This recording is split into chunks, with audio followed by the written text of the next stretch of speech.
რატომ ვართ დღეს ამ სიტუაციაში?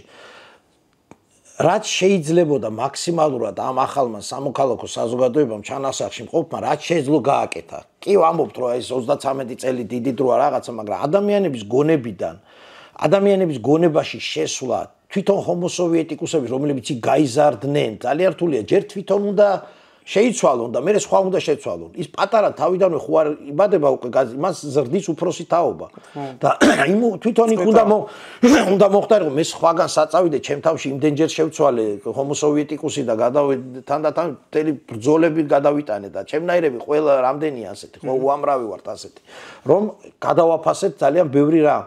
ამიტომაც აი სად მოხდა ესე იგი სად ვერ ჩავკიდეთ კარგად ხელი აი 90-იან წლებიდან მოყოლებული კი შემოვიდა ინტერნეტი მაგრამ ეს ძირითადად და ეს გლობალიზაციას და განათლებისით მაგრამ ეს ძირითადად მაინც შეეხო ქალაქებს და დიდ ქალაქებს მაგრამ მეორე მხრივ ყურადღების მიღმა დაგვრჩა რეგიონები ჩვენი სოფლები სადაც ძალიან ეროვნულად განწყობილი ადამიანები ბევრია სამშობლო არ უყვარდეს ეგეთი გადაგვარებული აქ რო შეხედო და რუსეთი უყვარდეს შეიძლება 3%-იც ვერ ნახო დანარჩენ სამშობლო უყვარს შიგნიდან სამშობლო უყვარს ინსტინქტის დონეზე ის დაიცავს შეაკვდება იმ თავის ქვეყნის იმიტომ რომ სახელ სამშობლო მაგრამ მეორე მხრივ იმ სამშობლო მაგრამ მეორე მხრივ სახელმწიფოს წარმოდგენა არ აქვს რა ჭირდება სახელმწიფოს წარმოდგენა არ აქვს ხო და აქედან გამომდინარე აი ამ დროს ზუსტად აი ამ დროს სწორედ რუსეთმა რომელმაც ძალიან კარგად იცის ჩვენი სუსტი წერტილები აქცენტი გააკეთა სწორედ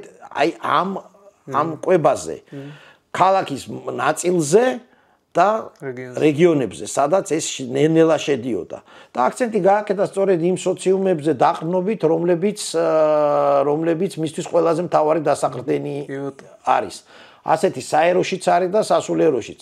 იმ სასულიეროდან ზოგიერთი საბჭოთა კავშირიდან მოყოლებული არც იქ შეცვლა ადამიანი ხო პირდაპირ სასულიერო პირად არ იბადება ხო? საბჭოთა პერიოდში არავისთვის დასამალი არ არის რომ უშიშროების კომიტეტი კარიდან გადიოდი პირდაპირ აკონტროლებდა იმას და ის ხალხი დარჩა. ის ხალხი დარჩა როგორც აბსოლუტურ ზევით და ისა უმაღლეს ეშელონებში ისევე შემდგომ ქვევით რომლებსაც თანდათანობით ისინი ასე ვთქვათ ზრდიდნენ და სვავდნენ და აი ეს ხალხი მე ზრდიდა აი იმ ადამიანებს რომლებიც მეორე მხარეს ეს პირობითად რო ვთქვა ჩვენი სოციუმის ნაწილია მოექცენ აი ესე თანდათანობით ზრდიდნენ ერთი მხრივ სამშობლოს სიყვარულის რაღაც ამის სულისკვეთებით ქრისტესი ოღონდ ქრისტე ჩანაცულდა სამწუხაროდ აქაც რადგან საბჭოთა ადამიანებია იქაც და ანუ ჰომოსოვიეტიკუსები ანუ პიროვნების კულტი შეიკრა იქაც ანუ ქრისტეს ინაკლება და პიროვნების და აი ამის სიყვარულით გაიზარდა მთელი თაობა ანუ ადამიანები რომლებიც გადავიდნენ საბჭოთა წყობილებიდან საბჭოთა ავტორიტარიზმიდან და რომლებისთვისაც ეს სოციუმი არის ერთგვარი თავშესაფარი და ერთგვარი ასე ვთქვათ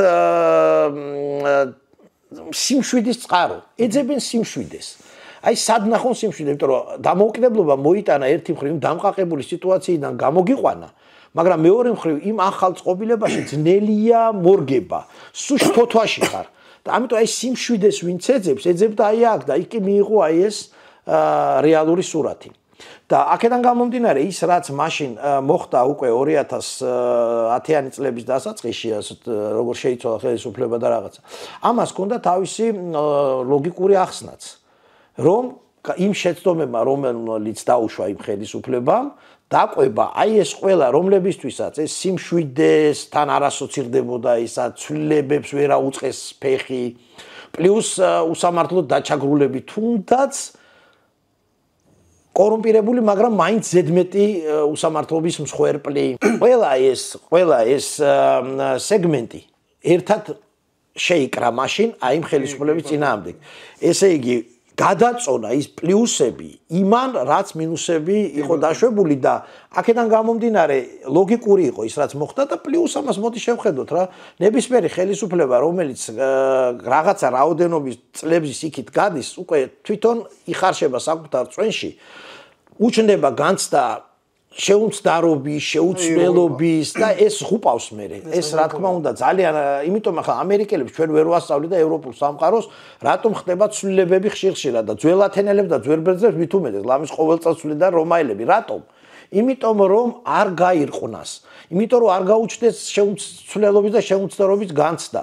იმიტომ რომ არ ჩაებღაუჭოს სკამს, იმიტომ რომ ფესვები არ გაიდგას. იმიტომ რომ ეს არის დამღუპელი, ამითი ვერასდროს ვერ ვითარდება საზოგადოება და ტოტალიტარიზმი და დიქტატურა და სხვადასხვა ფორმის რამდენი ფორმაც გინდა, იმათი ყველაზე საყვარელი ფრაზა არის ეს, მე თუ არ ვიქენი, აბა სხვა ვინ იქნება.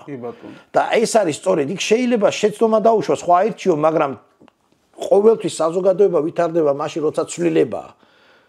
და როდესაც აი ეს მომენტი და იმ ხელისუფლებასაც ზუსტად დაემართა წინას, რომ მე თუ არ ვიქნები, მაშინ ვინ იქნება და გამოჩნდა პროდუქტი ვიღაცის, მაგრამ გამოჩნდა, რომელსაც ალტერნატივა შესთავაზა და აი ეს მთელი საზოგადოება ერთი მხრივ ჩვენნაირები, რომლებმაც დავინახეთ დადებითი მომენტები, მაგრამ მეორე მხრივ დავინახეთ, რომ მიდის სამართალი არ არის. ყველაზე მთავარი არის სასამართლო. იმიტომ რომ სასამართლო იქაც მოერგო ერთ პარტიას. სასამართლო რეალურად სასამართლო განაჩენები პრაქტიკულად არ დგებოდა ისეთი როგორც ესე სასამართლო ყველაზე მთავარი არის სასამართლო. შენ წეღარ რასაც ამბობდი აბსოლუტურად განაჩენის მაგის გამო. მაგას ამით ხო და მაგითკენ მივდივარ. სად მიყვავს ეს? ზუსტად ეგ არის, რომ როცა არ არის ქვეყანაში ხელისუფლების მესამე შტო, რომელიც არეგულირებს. თუ შენ აღმასრულებელი და საკანონმდებლო აღმასრულებელი ჯიბეში ჩაისვი და სასამართლო მესამე შტო, რომელიც წესით ამას უნდა აბალანსებდეს, ასევე ჯიბეში ჩაისვი, აღარ რჩება არავის არანაირი სხვა საშუალება გარდა იმისა, რომ ესე იგი ან მოერგოს, ან ებრძოლოს ამის წინააღმდეგ. კონფორმისტი ერგება, ვიღაცა იბრძვის. და იმიტომაც მოხდა იმ ხელისუფლების ცვლილება, რომ ის კორუმპირებული საბჭოთა ჰომოსოვიეტიკუსები და ადამიანები, რომლებსაც ნამდვილი ცვლილება უნდათ, რომელსაც მეც მივაკეთებ, შეიკრნენ. ერთ პირად შეიკრნენ, იმიტომ რომ დაინახეს, რომ ეს არასწორი მიმართულებით ავითარებს ამ მიმართულებით. ერთმა დროი ხელთა, მეორე სამართლიანობა იბრძოლა სამართლიანობისთვის.